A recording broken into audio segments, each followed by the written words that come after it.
Hello, कसे आहात तुम्ही सगळे? मी स्वाती तुम्हा सगळ्यांचं मनापासून स्वागत करते आपल्या नवीन एका व्हिडिओमध्ये। तर आज आम्ही सांगलीला आलो होतो कारण बँकेत थोडंसं काम होतं। ते काम व्हायला खूपच वेळ लागला कारण बँकेची कामं म्हटले की खूप वेळ घेतो आणि त्याच्यानंतर भूक लागली होती, त्यामुळे आम्ही पंचरत्न हॉटेलमध्ये आलो, जे की प्युअर व्हेज आहे सांगलीतील। इथे आल्यानंतर आम्ही थोडंसं नाश्ताच करायचं ठरवलं होतं, म्हणून पहिला मी पेपर डोसा मागवला कारण इथला पेपर डोसा मला खूप आवडतो। त्याच्यानंतर अंतराला इडली मागवली होती आणि त्यांनी पुरी भाजी मागवली होती, पण अंतराला तिची इडली न खाता आमच्या सगळ्यांचं आवडलं होतं जेवण, त्याच्यामुळे ती आमचंच घेत होती। तर कसं बसं करून हा पेपर डोसा संपवला, त्यातला थोडासा राहिलाच आणि नंतर इकडे अंतरा पुरी भाजी खात होती। तर आमच्या सगळ्यांचा नाश्ता झाला आणि त्याच्यानंतर आम्ही घरी यायला निघत होतो। काही शॉपिंग पण करायची होती, कपडे वगैरे घ्यायचे होते, ते घेतले आणि असा ट्रॅफिक होता त्याच्यामुळे 5-10 मिनिटे लागली ट्रॅफिकमध्ये। तिथे थांबलं आणि जेव्हापासून ही नवीन कार आली आहे तेव्हापासून माझी पुढची जागा गेली आहे, कारण ती फिक्स अंतराचीच जागा झाली आहे, त्याच्यामुळे ती मला अजिबात पुढच्या सीटला बसून देत नाही, म्हणून मी मागे बसले होते आणि त्यांचा व्हिडिओ करत होते।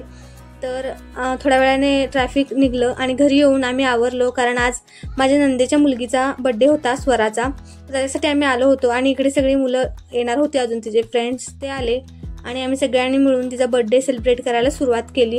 तर ह्या माझ्या सासूबाई आहेत, तुम्हाला ह्या व्हिडिओमध्ये माझ्या सासरची सगळी मंडळी बघायला मिळतील।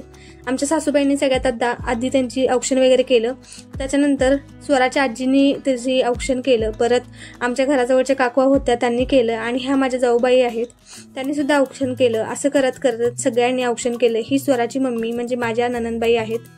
तर सगळ्या मुली आल्या होत्या, पण स्वराची बेस्ट फ्रेंड जी होती ती यायची अजून बाकी होती, त्याच्यामुळे तिचाच वेट चालला होता आणि अजून तिला यायला एक 10-15 मिनिटं होती, त्यामुळे मुलांची थोडीशी गडबड चालू होती।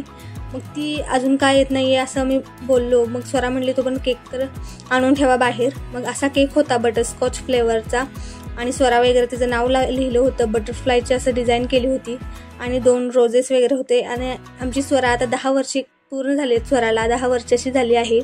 त्याच्यानंतर आम्ही केक कटिंग वगैरे केलं सगळ्यांनी हे करून आणि इकडे अजून तिची फ्रेंड आलीच नव्हती आणि तिचा वेट चालू होता। जेव्हा स्वराने आमच्या कटिंग वगैरे केली आणि तिला केक वगैरे भरवला, बरोबर त्याच्यानंतरच तिची बेस्ट फ्रेंड आली। सगळ्या म्हणत होत्या इतका वेळ झाला आम्ही तुझी वाट बघत होतो आणि तू आत्ता आली। केक कट झाल्यानंतर ह्या आल्या होत्या तिची, आणि ही येलो ड्रेसवाली तिची बेस्ट फ्रेंड होती, तिचीच वाट बघत होती स्वरा, आणि मग त्या आली परत आणि सगळ्यांनी तिला केक वगैरे भरवला आणि इकडे सगळ्यांची मस्ती सुरू होती असा फुगा वगैरे फोडून। तर ही मानसी आहे स्वराची मोठी बहीण आणि ह्या सगळ्या स्वराच्या फ्रेंड्स आहेत। तर अशा पद्धतीने आम्ही मस्तपैकी तिचा बर्थडे सेलिब्रेट केला। आमच्या कॉलनीतील सगळ्या मुलांना समोसा, केक आणि चॉकलेट्स वगैरे दिले आणि सगळ्यांनी बसून ते खाल्ले, एन्जॉय केलं सगळं केक वगैरे आम्ही सगळ्यांनी, आणि परत घरी आलो।